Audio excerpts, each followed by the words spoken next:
మద్దతిస్తూ జగన్మోహన్ రెడ్డి మీద విష ప్రచారం చేస్తారన్న ఆరోపణలు ఉన్న కొంతమంది విశ్లేషకులు కొన్ని మీడియా ఛానళ్ల మీద కూడా రామ్ గోపాల్ వర్మ ట్వీట్స్ కంటిన్యూస్గా ఫ్రీక్వెంట్గా ఒక 24 అవర్స్ నుంచి ట్వీట్స్ చేస్తున్నారు సార్. ఇప్పుడే ఆయన ట్వీట్ ఒకటి చూశాను. ఒక్కసారి కొన్ని టీవీ ఛానళ్ళ పేరు ప్రస్తావించారు కాబట్టి నేను ఇది ఒకసారి వినిపిస్తాను సార్ మీకు.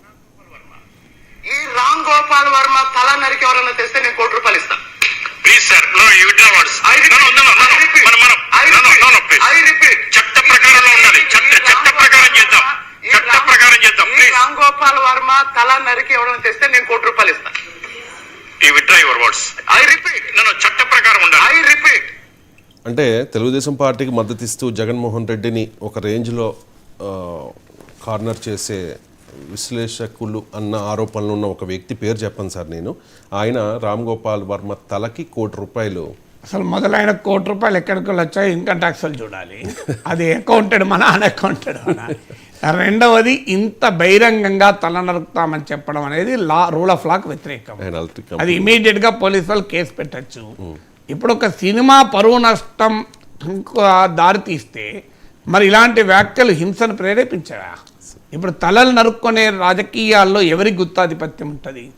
సో ఇవి తల నరుక్కోవడం కాదు, సెల్ఫ్ గోల్ అంటారు దీన్ని. సో అందువల్ల తెలుగుదేశం పార్టీకి ఈ రకమైన అతి విశ్వాసబద్ధుల వల్ల నష్టమే జరుగుతుంది. ఎందుకంటే ప్రజలు ఎప్పుడు కూడా వాయిలెన్స్ యాక్సెప్ట్ చేయరు. రామ్ గోపాల్ వర్మ వ్యూహం సినిమా తీసుకోవడానికి ప్రతి వ్యూహం నువ్వు సినిమా తీసుకో. ఎవరొద్దంటున్నారు? నువ్వు ఒక పుస్తకం రాస్తే దానికి కౌంటర్ ఇంకో పుస్తకం రాయి. ఓ టీవీలో డిబేట్ పెడతావు, నువ్వు ఇంకో టీవీలో ఇంకో డిబేట్ పెట్టు. అది పొలిటికల్ కంటెస్టేషన్ వస్తుంది. కానీ ఒక పొలిటికల్ ఎక్స్ప్రెషన్, సినిమా కూడా ఒక పొలిటికల్ ఎక్స్ప్రెషన్. ఆ ఎక్స్ప్రెషన్కు పొలిటికల్ వాయిలెన్స్ ఎప్పుడూ కూడా సొల్యూషన్ కాదు. అందువల్ల వాయిలెన్స్ను ఏ రకంగా ఎవరు ప్రేరేపించినా, అది ఏ పార్టీ ప్రేరేపించినా దాన్ని ఖండించాల్సిందే.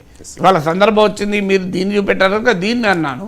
రేపు ఆ విషయంలో రేపు ఇంకో పార్టీ నాయకుని పైన లేదా ఇంకో పార్టీ అనుకూల డైరెక్టర్ పైన ఈ పార్టీ వాళ్ళు చేసినా కూడా నా ఆన్సర్ ఒకటే, అట్లాంటి వాళ్ళని చట్టం ఖచ్చితంగా చర్యలు తీసుకోవాలి. Right sir, thank you so much sir. ఇది ఇవాల్టి నమస్తే నాగేశ్వర్. మళ్ళీ రేపు ఉదయం 8 గంటలకు చూస్తున్నాం 99.